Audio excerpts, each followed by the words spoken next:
Como una trepanación. Una trepanación, ya, pues una trepanación. ¿Qué más les llama la atención de la imagen? Una fascia dolorosa. Una fascia dolorosa. Una persona que está realizando algún tipo de procedimiento quirúrgico, obviamente, en una persona que está totalmente despierta, ¿no? ¿Y qué es lo que pasa con esta persona? Está sintiendo mucho dolor, ¿sí? Entonces, ¿por qué es importante reconocer esto? Porque de un tiempo a esta parte, que una persona sienta dolor durante una cirugía se considera un delito, ¿sí? Ahora, ninguna persona debería sentir dolor, ningún grado de dolor, durante una cirugía, ¿bien? Pero las cosas no siempre han sido así.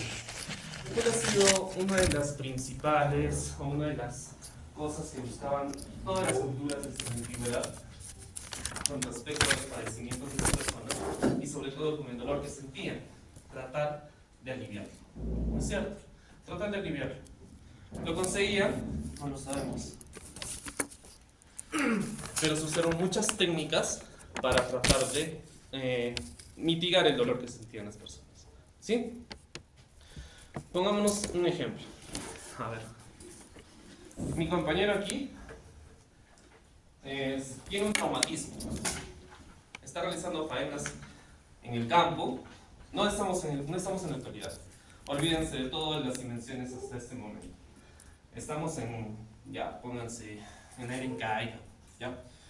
Mi compañero estaba realizando labores en el campo, le cae un tronco y se rompe una pierna. ¿Qué harían ustedes para ayudarlo a manejar su dolor como pobladores de ese momento? Su chicha de jora, su coca. ¿Mm? Coca, chicha de jora. ¿Con qué chicha de jora? ¿Tú crees que eso te va a aliviar el dolor? No pueden hacer. ¿Qué otra idea tiene? Compresas frías. Compresas frías. A ver. Estás cerca del ceibo, ¿no? Vas a encontrar compresas frías. Estabiliza El dolor. Inmovilizar, puede ser, pero vas a seguir sintiendo dolor. Adormece. Adormecerlo de repente atándolo. Compresión. ¿Mm? Atándolo de repente, adormecer el miembro. Hacer como un Muy torniquete, interesante. algo así. Tratar de hacer un torniquete en la pierna con tal que se le adormezca y no sienta dolor. Muy posible, ¿sí? ¿Qué cosa más harían? ¿Qué tienen a la mano? ¿Miel? ¿La miel te quita el dolor? Ayahuasca. ¿Qué otra cosa usarían? Con mate de coca. La coca se usaba en la antigüedad, pero no para mitigar el dolor, sino para producir vitalidad, vigor, ¿no? Entonces, ¿qué es lo que hacían los campesinos para cuando se iban a trabajar al campo? Comían la coca para que uno les quite el hambre, dos para que les dé más fuerza y más energía, pero no para que les quite el dolor. ¿Qué otras cosas usaban? La chicha de jora. La chicha de jora. ¿La chicha de fuera te quita el dolor? No, pero te hace alucinar y puedes. Y la ayahuasca. Si yo te doy chicha de jora, ¿alucinas? Sí, porque te puedes elevar. Como la ayahuasca. Ah, muy bien, ayahuasca. ¿Y de dónde se obtiene la ayahuasca? Raíz. ¿Saben qué son los Celulares. ¿De dónde se obtiene la ayahuasca? Muy difundida en todo el Perú, la ayahuasca. Vayan a hacer su viaje de ayahuasca a ¿qué son estas? Chongos, ¿no? ¿De dónde se saca la ayahuasca? Somos tan peruanos que ni siquiera sabemos de dónde vienen las cosas que utilizaban nuestros antepasados.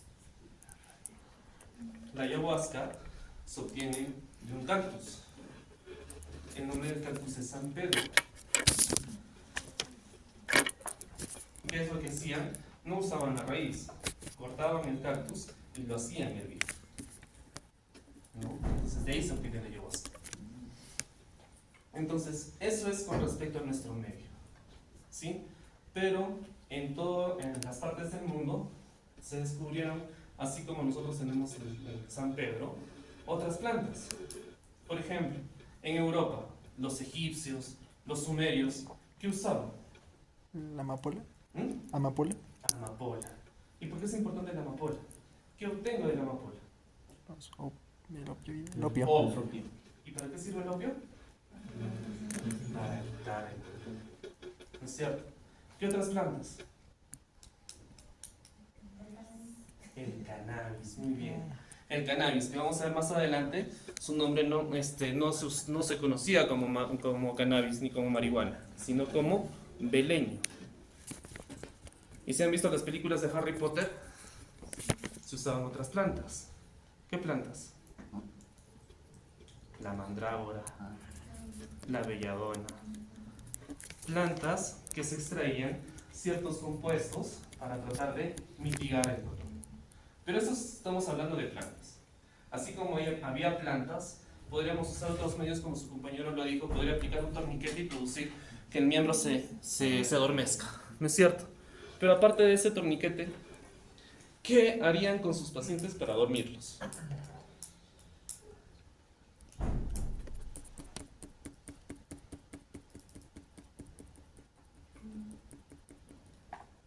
¿No saben? Se dice que la mayor parte de los cartoons, de los dibujitos que antes veíamos de chiquititos, se basan en la realidad.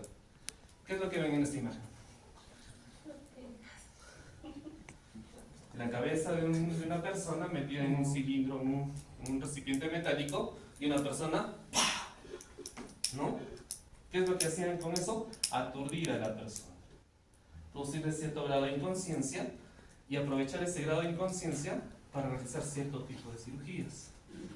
Pero así como habían medios muy extremos, también habían medios un tanto fisiológicos, como el de la imagen de la derecha.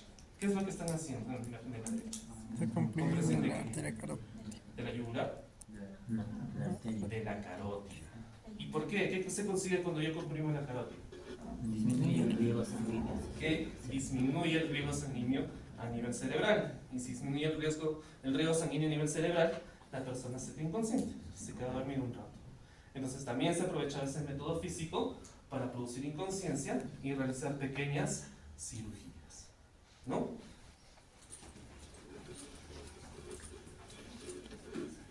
Aunque hemos hablado de plantas, hemos hablado de métodos físicos, a veces algunos cirujanos no utilizaban nada para producir cierto tipo de cirugías. Por ejemplo, tenemos este gran cirujano reconocido durante la época de la Guerra de Sucesión de Estados Unidos, Robert Lister. ¿Y por qué es tan importante? ¿Por qué es reconocido? Porque se dice que en su mejor tiempo realizaba la amputación de un miembro en 1 minuto, sin anestesia. ¿Y qué es lo que pasaba en la Guerra de Sucesión? Se agarraban, pues, ¿no? O sea, de 2 a 3 metros se ponían frente a frente y se disparaban. Y no les importaba dónde llegaban las balas, ¿no? Entonces a veces habían personas que tenían múltiples perforaciones en miembros y era necesario amputarlos. Y no iban a llegar a un hospital. ¿Dónde los llevaban? A las tiendas de campaña. ¿Y qué es lo que hacen con esas personas? Como Tupac Amaru, ¿no? Un brazo, un pie, muerde tu madera y cortar el miembro. Esa era la forma en la que se realizaba una amputación. Y sin embargo, como les digo, Robert Liston se llevó el crédito de hacer una amputación en 1 minuto, aunque la persona se quejara de dolor. Y aunque hiciera la amputación en 1 minuto, la mayor parte de sus pacientes se morían.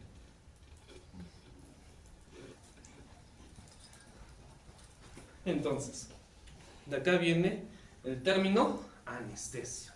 ¿Y qué significa anestesia? La anestesia, o el término de anestesia, viene de 2 raíces griegas. An, que significa sin, y estesia, sensación. Sin capacidad de sentir, sensibilidad. Entonces, cuando les hablan de anestesia, ahora ya me van a decir, es dormir a una persona, ¿no? El término de anestesia es sin sensibilidad. Entonces, ¿qué hacemos con las personas cuando les aplicamos anestesia? Les quitamos la capacidad de sentir. ¿Y dónde estará la primera referencia a la anestesia? Aunque no lo crean, se dice que la primera referencia a una anestesia está en la Biblia, en el Génesis. Y si ustedes leen lo que dice abajo, ¿qué dice? Entonces Dios hizo caer sueño profundo sobre Adán y mientras éste dormía tomó una de sus costillas y cerró la carne en su lugar. ¿Es anestesia o no es anestesia? Es anestesia. Infundir sueño en una persona para producir cierto tipo de procedimiento quirúrgico, ¿no? Esto es lo que dice en la Biblia, pero si nosotros nos basamos ya a partes históricas, vamos a ver que diferentes culturas comenzaron a hablar del alivio del dolor y a representarlo en pinturas, en papiros, en escritos, etcétera, etcétera. Entonces, vamos a ver que ya 4000 años antes de Cristo, y estamos hablando básicamente en la región de Mesopotamia. ¿Y por qué es importante Mesopotamia? ¿Qué cultura se desarrolló en Mesopotamia en los 4000 antes de Cristo? Los sumerios, ¿no es cierto? La cultura más antigua del mundo. Se dice que es la cultura más antigua del mundo. ¿Y ellos qué utilizaban para aliviar el dolor? La amapola, ¿no es cierto? Y hemos hablado que a partir de la amapola yo puedo obtener el opio. Incluso en la actualidad nosotros seguimos utilizando derivados del opio, ¿no? Conocido como los opioides, ¿no? Si nos vamos al 3000 antes de Cristo, en las tablillas de los sumerios ya se hablan de algunos medios físicos, como cuáles comprimir la carótida a nivel del cuello, lo que habíamos hablado, ¿no es cierto? ¿Para qué? Para producir cierto grado de inconsciencia. Y no solo eso, sino que aparte de la amapola, ya algunas civilizaciones que se encontraban en las orillas del río Tigris y del Éufrates, no solo hablaban de amapola, sino que también hablaban del beleño, de la marihuana. Todas esas plantas obviamente crecían en forma natural. ¿Y qué hacían? Sus sacerdotes utilizaban esas plantas para obtener sus efectos, obviamente, ¿no? Quitar el dolor, producir sueño y mediante la aplicación de estas plantas realizar cierto tipo de cirugías. Obviamente no eran cirugías complejas, porque para realizar una cirugía compleja debería tener un grado mayor de anestesia, ¿no? Pero sí para ciertos procedimientos, ¿ya?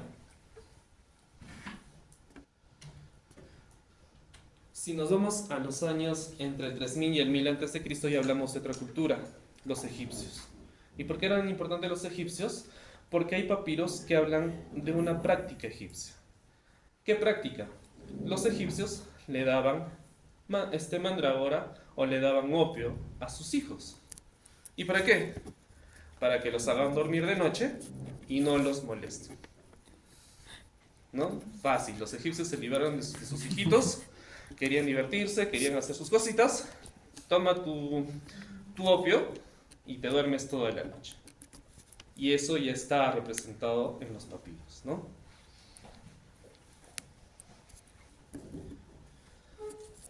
Si nos vamos acá al Perú, entre los 400 y 700 a.C., ya se habla de que en ese tiempo se comienza a consumir el alcalino, ¿no? O sea, la hoja de coca. Pero básicamente, como les dije, la hoja de coca no se utilizaba para aliviar el dolor o para producir sueño, sino como un vigorizante. Y ellos hablaban de un término. El término es conocido como kunka sukunka. ¿Y qué significa kunka sukunka? La sensación de adormecimiento que les producía en la garganta, ¿no? Si nosotros vemos en nuestro medio, en nuestra cultura, se realizaban trepanaciones. Y obviamente las trepanaciones no iban a ser con coca. Entonces tenía que usar algo más potente. Y ahí se hablaba de ¿qué? De la ayahuasca, ¿no? En ese estado sí se podían realizar cierto tipo de cirugías, ¿ya? Otra forma de cómo obtener anestesia era mediante la alucinación. ¿Y dónde se producían alucinaciones? Si nosotros nos vamos al 650 a.C., hablamos de la cultura griega. ¿Y por qué es importante los griegos? Porque los griegos tenían un templo donde se encontraba un oráculo, conocido como el oráculo de Delfos. ¿Y qué característica tenía el oráculo de Delfos? Las personas que iban al oráculo en busca de que los sacerdotes les digan su futuro, se acercaban al oráculo y se echaban. Al momento de que se echaban, comenzaban a orar, ¿no? Entraban, bueno, obviamente en trance, ¿no? Algunos se quedaban dormidos. ¿Y por qué se producía eso? Porque se vio que en el oráculo de Delfos, entre las rocas, había escape de gases. Entonces las personas que se acercaban, obviamente comenzaban a inhalar el gas y entraban en estas fases, ¿no? de adormecimiento, y tenían sus alucinaciones. Y también en ese momento se pudieron realizar cierto tipo de cirugías, ¿no? Entonces pasamos de las plantas ya al uso de cierto tipo de minerales, gases. Pero todo lo que hemos hablado hasta ahora, de los egipcios, de los sumerios, de los griegos, solo son relatos. Si nosotros nos vamos a un registro escrito, el primero que se dio fue en China, en el año 200 después de Cristo. Y este registro es básicamente por un médico que es conocido como Hua Tuo. Hua Tuo sí le dio a un guerrero una mezcla de mandrágora, de opio, de beleño. ¿Para qué? Para producir cierto grado de inconsciencia. ¿Y qué le había pasado a este guerrero? Durante una batalla había recibido un flechazo en el brazo. Entonces, este médico, porque ya se le conoce como médico, le da toda esta sustancia, todo este cóctel para mitigar el dolor y producir sueño. Y en ese estado le logra retirar la flecha y producir una sutura. Entonces, este es el primer registro escrito de una anestesia. ¿Ya?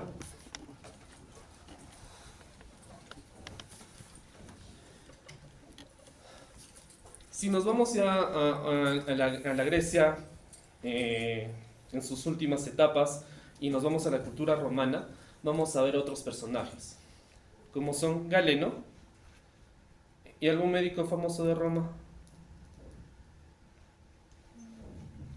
Vesalio. ¿Por qué son importantes ellos? Porque ellos en sus escritos hablaban de una esponja soporífera. ¿Y qué es lo importante de esta esponja soporífera? Que ellos utilizaban, hacían su preparado ¿con qué? Con mandrágora, opio, beleño, y utilizaban las esponjas para dárselas a sus pacientes y mitigar el dolor. ¿Dónde más está descrito el efecto de la esponja soporífera? ¿Dónde creen? Esponja para aliviar dolor, para dar vitalidad y para, en algunos casos, para extender el padecimiento de algunas personas. ¿No se les hace familiar?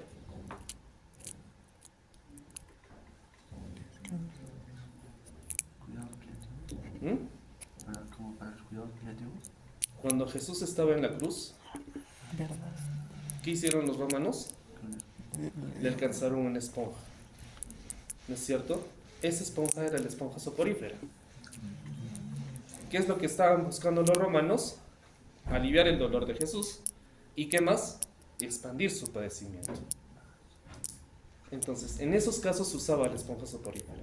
No solo se utilizaba para aliviar el dolor y producir cierto tipo de cirugías, sino que también se utilizaba para alargar el padecimiento de los condenados a muerte. ¿Ya? En 1525 ya se comienzan a utilizar otros términos y básicamente se van a dar por esta persona, Paracelso, quien descubre las propiedades analgésicas de un compuesto químico, el éter dietílico, ¿no? ¿Y por qué es importante el éter dietílico? Porque hasta mucho tiempo en la historia el éter es un gas que se utilizaba justamente para producir anestesia, ¿ya? Y a él también se debe una frase: todas las cosas son veneno y nada es veneno, solamente la dosis permite que algo no sea venenoso. ¿Tiene razón? ¿Sí o no? ¿Por qué? ¿Actualmente se cumple eso? ¿Sí? Bueno, ¿qué pasa si yo tengo un paciente con dolor crónico y todos los días le doy paracetamol? Los primeros días voy a obtener alivio, va a disminuir el dolor, pero si el paciente sigue tomando paracetamol más de 3 meses, ¿qué va a pasar con él? Daño hepático, daño renal, daño gástrico. Entonces, nosotros no sabemos en qué momento un medicamento puede ser de ayuda ¿Y en qué momento se va a volver perjudicial? ¿No? Veneno.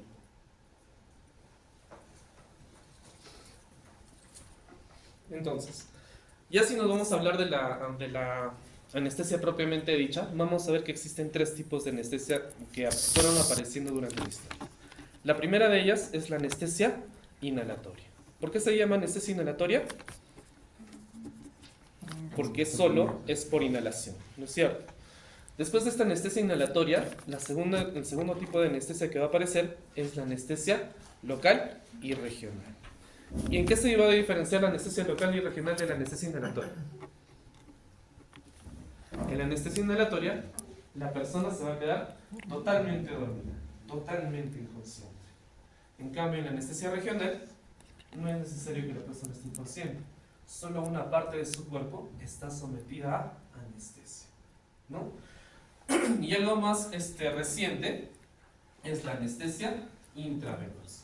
¿Por qué? Porque la anestesia por inhalación antes, ¿cómo se hacía? Se agarraron unas bolsas o unas botellas y se le decía al paciente respira, ¿no? Entonces respiraba y se quedaba dormido. Y lo tenía que seguir manteniendo conectado a eso, a esa bolsa. La anestesia regional, ¿cómo se realizaba? Era mediante instrumentos especiales para producir cierto tipo de anestesia regional. Pero ¿cuál es la característica en estos dos tipos de anestesia? Que en ese momento todavía no existían las agujas hipodérmicas. ¿No es cierto? Básicamente la gran diferencia entre estos tipos de anestesia y la anestesia intravenosa es la invención de la aguja hipodérmica. Esta invención de la aguja hipodérmica me podía permitir dar medicamentos directamente a la vena, o sea, mezclarlos con la sangre, ¿ya? Ahí es cuando surge la anestesia intravenosa. Pero el gran héroe de la historia es el éter. ¿Por qué? El éter es uno de los gases más utilizados en la historia para producir anestesia. Fue el primer gas anestésico que apareció. Ya habíamos mencionado anteriormente que ¿quién había hablado del éter? Paracelso, ¿no? Pero después de Paracelso, muchos otros médicos y científicos, alquimistas y químicos comienzan a hablar del éter, ¿no? Por ejemplo, Raimundo Lulio, que era un alquimista, descubrió un fluido blanco con propiedades soporíferas y anestésicas. Y él no lo conoce como éter, lo conoce como vitriolo dulce. ¿Y qué es el éter etílico? Es una reacción entre el alcohol etílico y el ácido sulfúrico, ¿no? Fue redescubierto por Paracelso. En 1540 Valerius Cordus vuelve a hablar del éter. En 1729 Friodenio vuelve a hablar del éter, ¿no? Mucho tiempo en que el éter ha ido desarrollándose poco a poco, pero nunca fue utilizado plenamente por todos los médicos para aliviar el dolor. ¿Y qué es lo que pasó? Más o menos siglo XVII, siglo XVIII, habían reuniones, fiestas, grandes fiestas, que eran producidas sobre todo por la alta sociedad de la época. ¿Y qué característica tenían estas fiestas? Que ellos utilizaban cierto tipo de sustancias alucinógenas, entre ellas el éter, o otro gas conocido como el gas de la risa, ¿no? ¿Y qué es lo que hacían? Lo liberaban en el ambiente para que todo el mundo entre en éxtasis y todos se comiencen a divertir, ¿no? En una de estas reuniones que se había producido con el gas de la risa, va este personaje como invitado, conocido como Horacio Wells. ¿Cuál es la importancia de Horacio Wells en la historia de la anestesia? Horacio Wells se da cuenta del efecto del gas de la risa en las personas. ¿Por qué?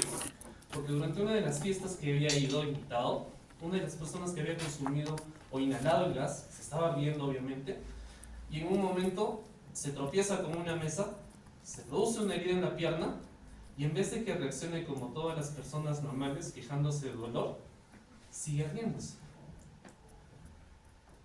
Y se da cuenta que no le duele nada. Entonces, ¿qué es lo que qué es lo que piensa Wells? Wells era un odontólogo. Entonces, ¿cuál era la característica de las extracciones dentarias hasta ese momento? Que todas eran dolorosas, porque no utilizaban anestesia. Y Wells dice en su cabecita, ¿Por qué no utilizo este gas? Para quitar el dolor de mis pacientes y producir extracciones sin dolor. ¿No es cierto? Entonces comienza a experimentar con el éter. Y él tiene mucho éxito en sus extracciones dentales. ¿Y cuál era la única forma de ser reconocido en la sociedad médica de ese momento? Que yo, después de haber realizado muchas investigaciones, después de haber realizado muchas pruebas, vaya con mi descubrimiento y lo exponga a una sociedad médica. ¿No es cierto? ¿Qué es lo que hizo Wells? Quiso entrar a una sociedad médica. Propuso dar anestesia a una extracción o una pequeña cirugía. Los médicos lo aceptaron. Fue al anfiteatro y le dieron un paciente. Lo que Horacio Wells no sabía era que no todas las personas reaccionan de la misma forma a los gases. La persona a la cual iba a ser sometida a anestesia era alcohólico. Entonces, alcohol con gas anestésico no va bien. ¿No es cierto? La persona que fue sometida a la anestesia no se quedó dormida totalmente. Y al momento de realizarle la extracción, se quejó de dolor. Comenzó a gritar. Entonces, quedó como un charlatán frente a la sociedad médica. Esto llevó a que Horacio Wells entrara en depresión y poco tiempo después se suicidó. ¿No? Pero sus investigaciones no quedan ahí.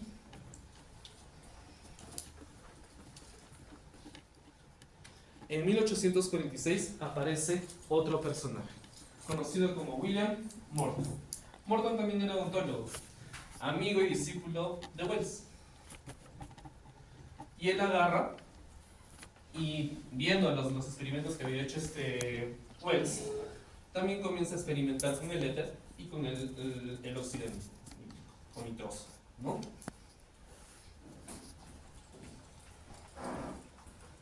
Y después de tantas pruebas que él realiza, el 16 de octubre de 1846, acude a un anfiteatro. Le dan un paciente que tenía un tumor en el cuello. Y en el caso de Morton, le aplica el óxido nitroso, la persona se queda dormida y en ese estado logran retirarle el tumor del cuello. Entonces, Morton entra a la historia como el padre de la anestesia. A partir de este momento se comienzan a experimentar las anestesias durante las cirugías. Entonces, cuando se habla de anestesia como una ciencia, como una especialidad, es básicamente el comienzo en esta fecha, 16 de octubre de 1846.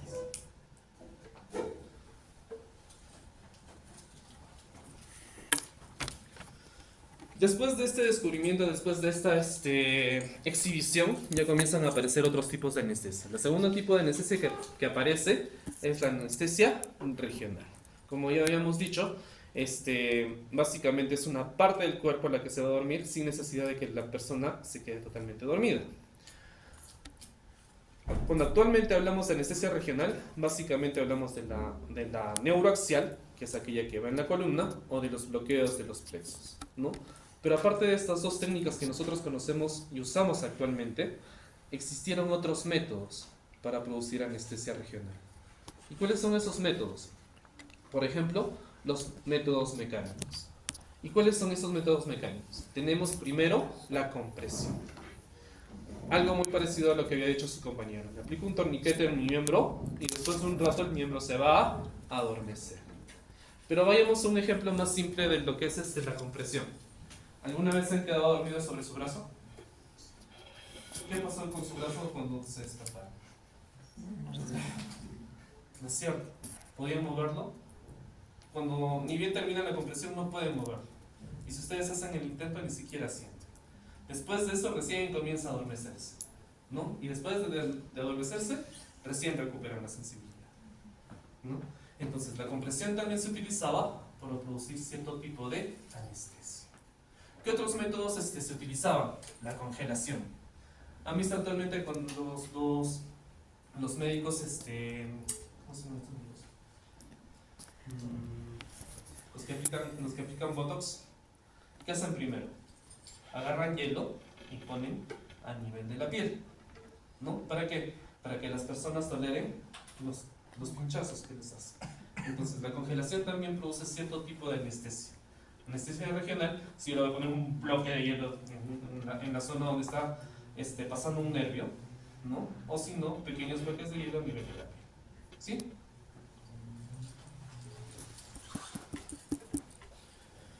Bien. Vamos a hablar acerca de las generalidades de la anestesia. Ahora sí, vamos a entrar en lo que es básicamente el campo que a ustedes les importa y que vamos a ir desarrollando durante las clases. Ya habíamos dicho, la anestesia significa sin sensibilidad. ¿Y de qué forma yo voy a lograr esta pérdida de la sensibilidad? Bloqueando nervios. Y aquí entra una de las primeras preguntas que se les ha realizado en el examen.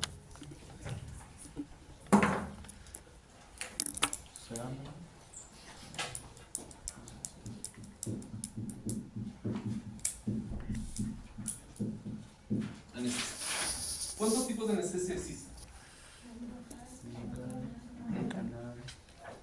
Ya hemos hablado acá de dos, ¿no es cierto? General, regional, luego tenemos los otros dos tipos. El local. ¿Existirá algún otro tipo más de anestesia?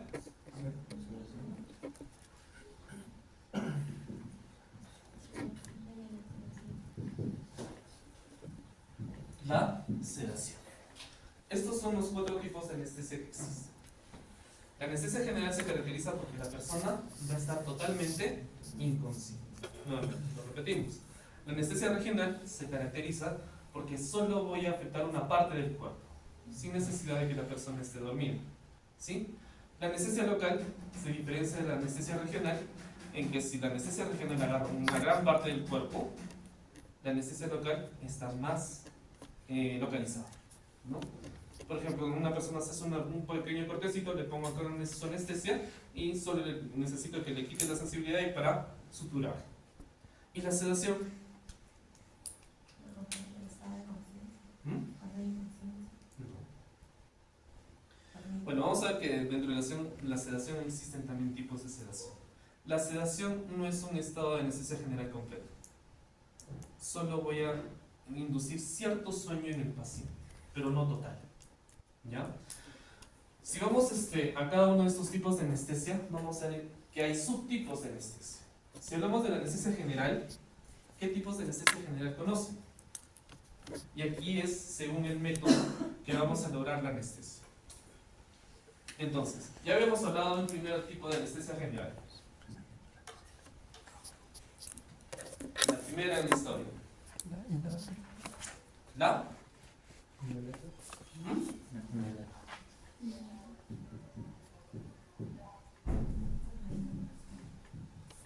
La inhalatoria. ¿No es cierto? La inhalatoria. Solo necesito un gas para que la persona se quede dormida. Y tengo que seguir dándole ese gas para que se mantenga dormida. ¿Sí? ¿Qué otro tipo más de anestesia general tengo?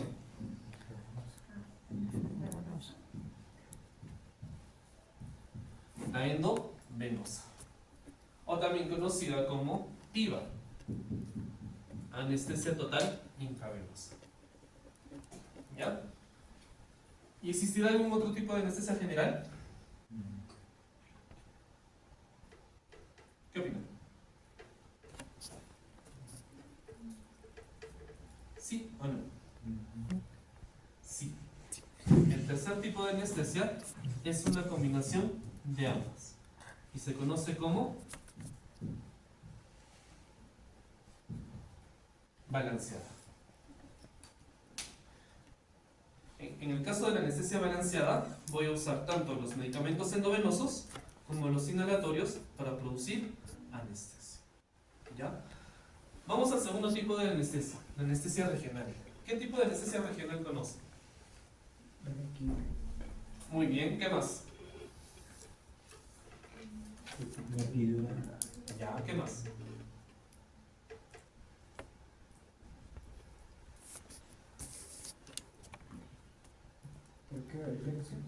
Muy bien.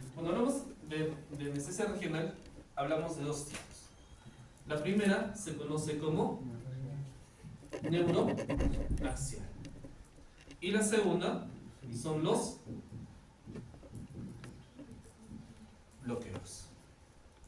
Entonces, dentro de la anestesia neuroaxial existen otros subtipos. Y aquí sí está la epidural, está la raquidia, está la caudal, ¿ya? Y los bloqueos, básicamente, acá vamos a hablar de plexos. ¿Sí? Entonces, ¿por qué se dice neuroaxial? Porque tienen que ver directamente con la columna vertebral y la médula espinal, ¿no? Entonces, ya después vamos a ver en qué se diferencia la anestesia epidural, la anestesia raquídea y la anestesia caudal. Y cuando hablamos de los bloqueos, vamos directamente a los plexos. ¿Dónde encontramos plexos? El plexo braquial. ¿Dónde más? Plexo sacro. ¿Qué es lo que un plexo conoce?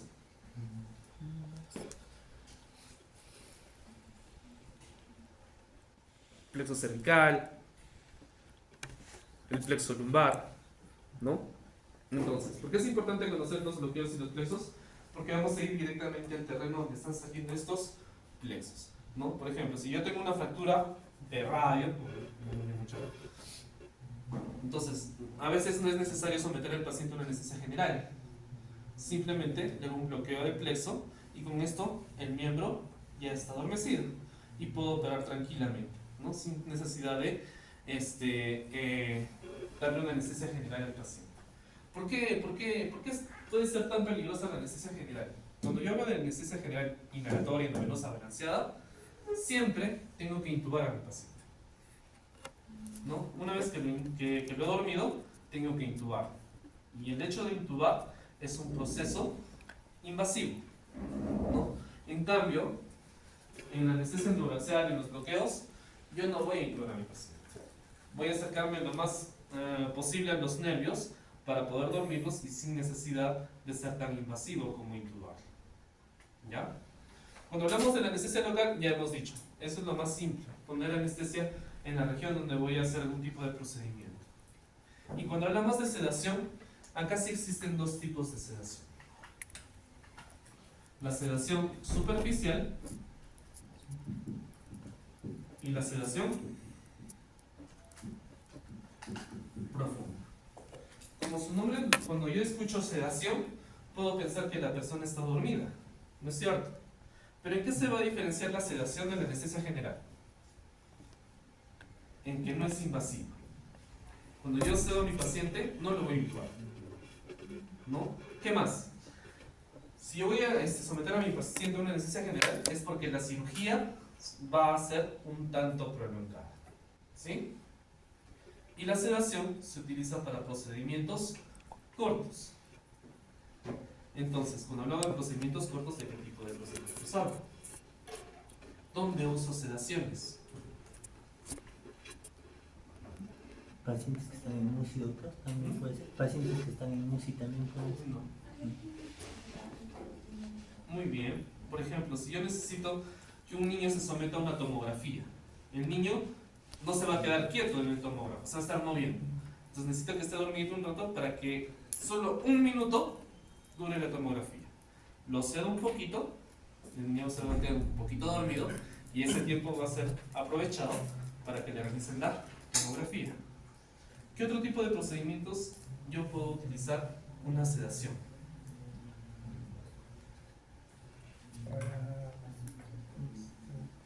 Endoscopías, procedimientos rápidos, ¿no es cierto? ¿Qué es lo que pasa con la endoscopía? Te ponen un tubo en la boca y cuando pasa por la faringe, la mayor parte de personas se comienza a desesperar por las náuseas y por la dificultad para respirar. Entonces, a ellos también les damos cierto tipo de sedación para que toleren ese procedimiento, ¿no? ¿Y en qué se va a diferenciar la sedación superficial de la sedación profunda? Del nivel de sueño. En la sedación superficial, le voy a dar medicamentos tan medidos que si yo le hablo a la persona, me va a hacer caso. Le digo, muévete, se mueve. Aparte de eso, que va a tener sus funciones protectoras indemnes. O sea, ¿cuáles son las funciones protectoras? Deglutir, toser, respirar. ¿No es cierto? Entonces, en la sedación superficial, la persona puede deglutir, puede toser. ¿Y cuál va a ser la diferencia con la sedación profunda? Que aquí sí le voy a dar mayor cantidad de medicamento, la persona sí va a estar dormida, y por más que yo le hable, no me va a hacer caso.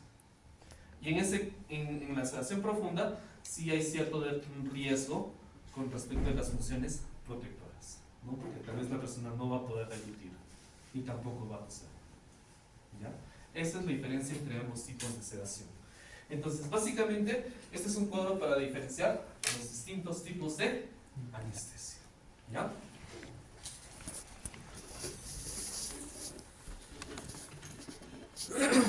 Vamos primero a este slide. Y dice, ¿en qué consiste la anestesia? Vemos ciertas fases, como son la inconsciencia, la amnesia, analgesia, relajación muscular y disociación del medio. Básicamente estas fases van a cumplirse con ¿qué tipo de anestesia? Con la general, ¿no es cierto? Con la general. Porque en la regional yo no necesito producir la amnesia. ¿Qué es la amnesia? Que el paciente no se acuerde de nada, ¿no es cierto? Relajación muscular sí la puedo obtener, pero cuando se habla de este tipo de relajación muscular es parálisis total. O sea, la persona no se mueve. ¿Ya? Básicamente estas son las fases de una anestesia general. La primera, que quede en inconsciencia, que se duerma. La segunda, que no se acuerde de nada del procedimiento que se le ha realizado. Analgesia, que le quite el dolor. Relajación muscular, sobre todo para darle características o para ayudarle al trabajo al cirujano. O por ejemplo, van a hacer una cirugía de abdomen. ¿Qué pasa si esta persona no está relajada o no está paralizada? Va a tender a respirar, ¿no? Y la respiración, cuando no es manejada por un ventilador mecánico, es ruda, fuerte, ¿no? Entonces, ¿qué nosotros hacemos? Le ponemos un relajante neuromuscular y de eso le va a producir parálisis. Entonces, si lo pasamos a un ventilador mecánico, en los movimientos que le da el ventilador mecánico no son tan rudos, no son tan fuertes. Y eso le va a ayudar el trabajo al cirujano. ¿Ya? Y disociación del medio, obviamente. La persona no tiene que estar relacionada con el medio porque puede ser que vea que si está despierto, se traume por el procedimiento, no le guste la sensación, etcétera, etcétera. ¿Ya?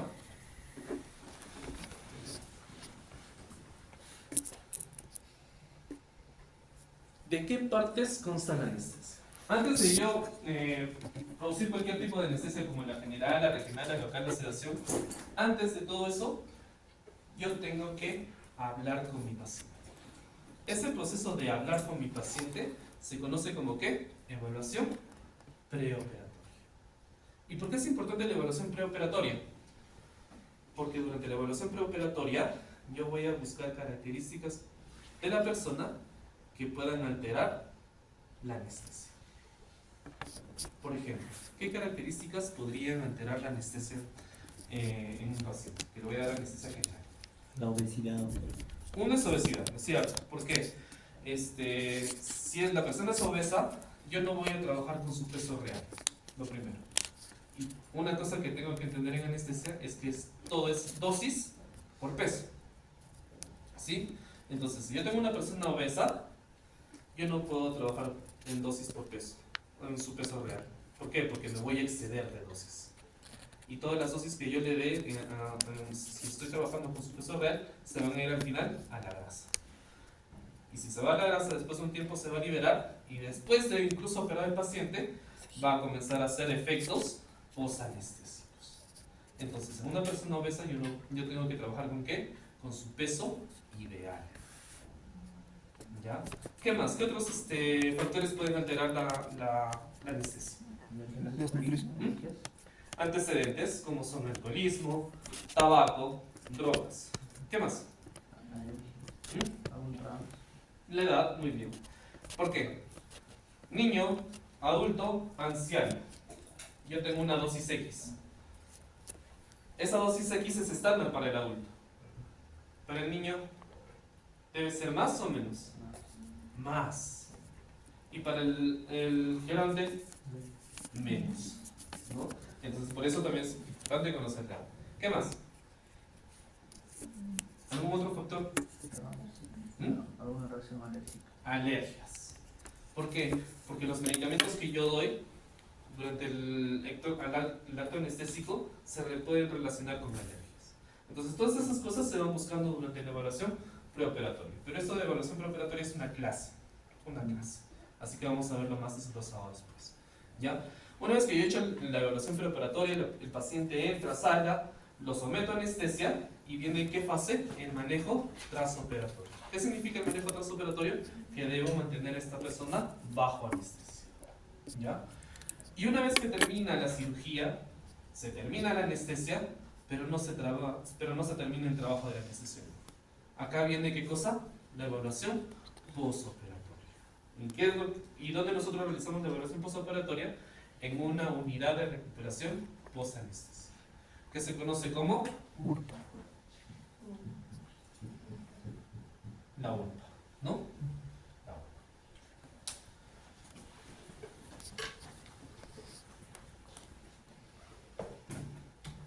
Bien, este es para ir adelantando un poco, la evaluación preoperatoria tiene estas partes, que son datos generales, antecedentes, examen físico, el diagnóstico que tiene el paciente, su criterio anestésico y las órdenes preoperatorias. Una vez que yo realizo la evaluación preanestésica, le voy a dar a mi paciente una clasificación de LASA, ¿no? ¿Y qué es esta clasificación de LASA? Es el riesgo anestesiológico. No nos vamos a detener mucho a esto, porque como les dije en la clase de evaluación preoperatoria, vamos a ver específicamente la clasificación de LASA. ¿Ya?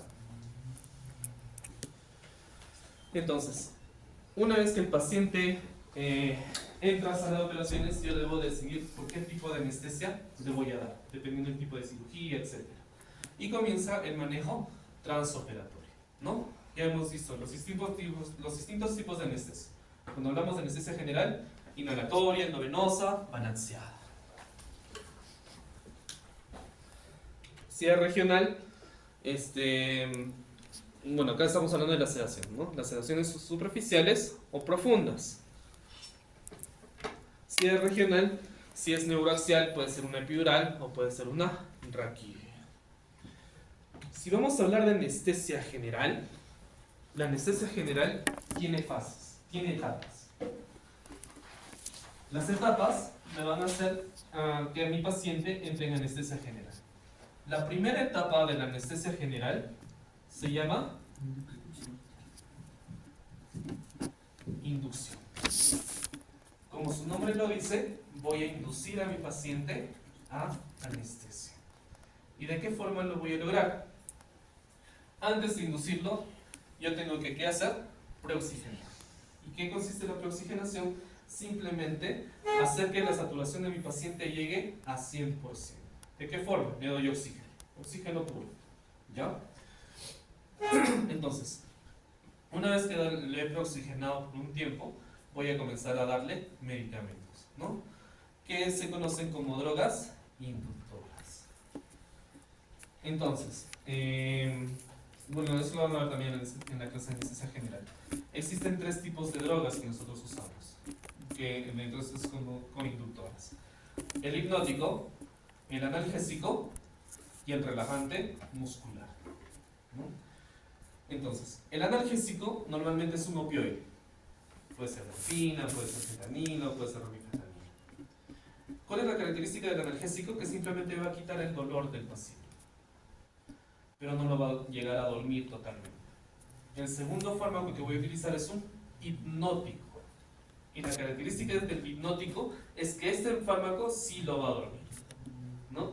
Y dentro de los hipnóticos, ¿qué tipo de hipnóticos existen? Los barbitúricos. ¿Cuáles son los barbitúricos?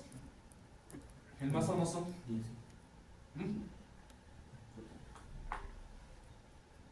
Vamos a recordar un poco de farmacología. ¿Cuál es el barbitúrico más famoso? El tiopental. ¿No? El tiopental. Las benzodiazepinas. ¿Cuáles son las benzodiazepinas?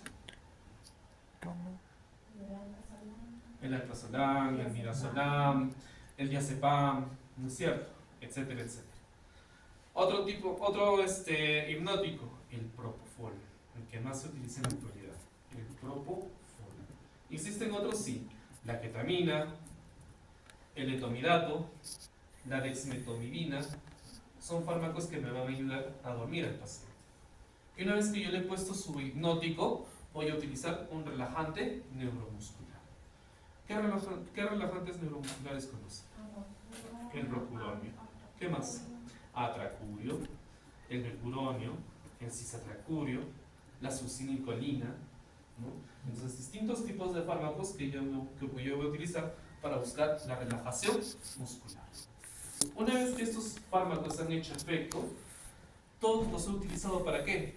Para llevar a mi paciente a intubarlo, ¿no? ¿Por qué? Porque si yo tengo una persona totalmente despierta y le pongo el laringoscopio, ¿qué va a pasar? Se va a mover, le va a producir dolor, se va a desesperar. Entonces, aquí viene la función de cada fármaco. El analgésico o el coinductor, ¿qué va a hacer? Va a quitar esa reacción de dolor que tiene la persona, ¿no? ¿Y por qué es importante quitarle el dolor a la persona? Si yo tengo un ancianito que tiene hipertensión, si le hago la laringoscopía sin el coinductor, ¿qué va a pasar con su presión? Se va a disparar. Y como esta es una persona inestable, ¿qué puede terminar pasando? Y derrame cerebral, ¿no es cierto? Entonces, por eso yo uso esos medicamentos. ¿Ya? Distintos tipos de intubación que tengo. La orotraqueal, cuando yo agarro de frente el tubo, le pongo por la boca y a la tráquea. Nasotraqueal, nariz, tráquea. La máscara laringea es otro dispositivo, distinto al tubo endotraqueal. La característica de la máscara laringea es que no es invasiva, o sea, no va a entrar a la tráquea. ¿Ya? Y la mascarilla facial simplemente se queda acá, en la cara. Después de terminado la inducción, la segunda etapa es el mantenimiento. Y como su nombre lo dice, yo tengo que mantener a la persona bajo anestesia, ¿no? ¿De qué forma lo voy a utilizar? Utilizando, por ejemplo, solo gases, que son conocidos como los inhalatorios. Dentro de estos gases están el ceborán, el desflorán, el anotan, etc., ¿no? El que se usa actualmente en mayor proporción es el ceborán o sevoflurán. ¿Cuál es el que no se usa? Ya no usamos el alotano. ¿Por qué no usamos alotano actualmente? Porque el alotano producía mucha depresión cardíaca y respiratoria. Las personas en las que no se medía bien la dosis llegaban a morirse, ¿no? Por eso no se usa alotano. Puede ser también mantenimiento con fármacos endovenosos. Entonces sigo usando propofol, puedo seguir usando tiopetal en unión o junto con otro fármaco, por ejemplo, el fentanilo, que es un opioide. ¿Ya? Bueno, ya vamos a hablar de los relajantes musculares. Y una vez que termina la cirugía, cuando yo tengo que despertar al paciente, tengo que usar revertores. ¿Y los revertores de qué? ¿De los inhalatorios? ¿De los endovenosos? No. Los inhalatorios, así como entran con la respiración, salen con la respiración. Los endovenosos se metabolizan. ¿A quiénes tengo que revertir? A los relajantes. ¿No? ¿Por qué? Porque los relajantes son fármacos que se unen en el músculo y producen parálisis. Si están bajo su efecto, los revertores ¿qué van a hacer? Van a despegar el fármaco del músculo y el músculo va a comenzar a moverse. ¿Ya? Entonces los revertores solo es para la relajación muscular.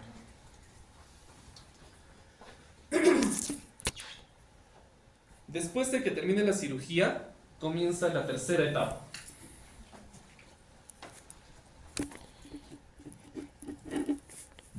Que se conoce como despertar. El paciente sale de su estado anestesia, despierta. ¿Ya? Y una vez que el paciente despierta, ya lo tengo que pasar a la unidad de recuperación posanestesia, ¿no? ¿Y por qué es importante que yo lo lleve a la unidad de recuperación posanestésica? Porque una vez que termina la cirugía y ya termina la anestesia, la mayor parte de complicaciones suceden en ese momento, cuando el paciente sale de cirugía. Entonces, si el paciente no va a una unidad especializada, ¿qué puede pasar? Se puede complicar y no van a saber cómo actuar. Eso es lo que pasaba antes, ¿no? En los hospitales no había unidades de recuperación post-anestesia. ¿Qué pasaba con los pacientes? Salían de cirugía y se iban de frente a hospitalización. Entonces, ¿qué pasaba en hospitalización? Dentro de los pabellones de hospitalización, 15, 20 pacientes. 1 o 2 enfermeras para todos. Entonces, no cubría la necesidad. ¿Qué pasaba con estos pacientes? Algunos de ellos se complicaban y se morían justamente por las complicaciones post-anestésicas, ¿no? Entonces, ¿en qué se carga la unidad de recuperación post-anestésica? Justamente de estar vigilando a estos pacientes. ¿Y cuáles son las mayores complicaciones que suceden? Hipoxia por depresión respiratoria, hipotensión por sangrados, ¿no?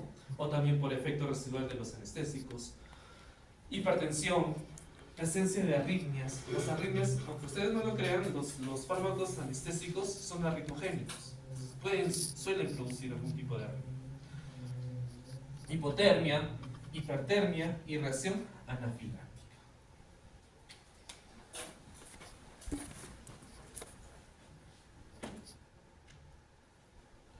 Entonces, una vez que el paciente está en la unidad de recuperación post-anestésica, básicamente yo lo voy a estar evaluando con este test, conocido como el test de Aldrete. ¿Y en qué consiste el test de Aldrete? Yo siempre voy a estar evaluando ¿qué cosa? Saturación del paciente. ¿Cómo va su presión? Su estado de conciencia. Si hay movilidad en sus miembros. ¿Y qué más? La coloración. Pero después, cuando vayamos a la clase de unidad de recuperación post-anestésica, vamos a ver que el color ya no se evalúa.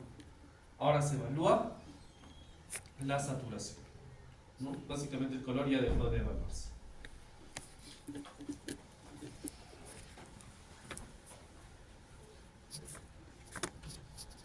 Se dice que el humano siempre ha ido en pos del alivio del dolor de las personas, ¿no? Estamos viendo que desde el albor de la humanidad, todas las culturas, todos los chamanes, todos los sacerdotes, todos los médicos siempre han tratado de aliviar el dolor de las personas.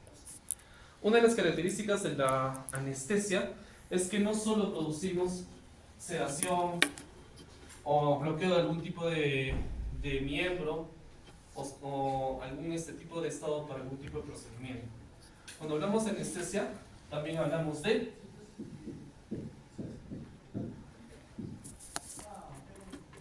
dentro de la especialidad de anestesia existe la de manejo del dolor, ¿no? Entonces, cuando se habla de dolor, hablamos de dolor agudo, de dolor crónico, de los distintos tipos de dolor, por ejemplo, el dolor neuropático, ¿no?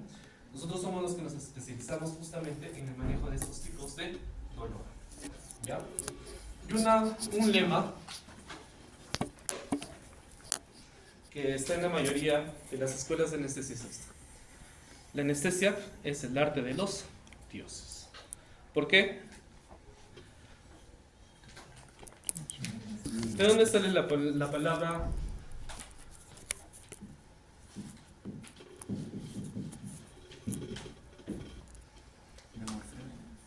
Muy bien.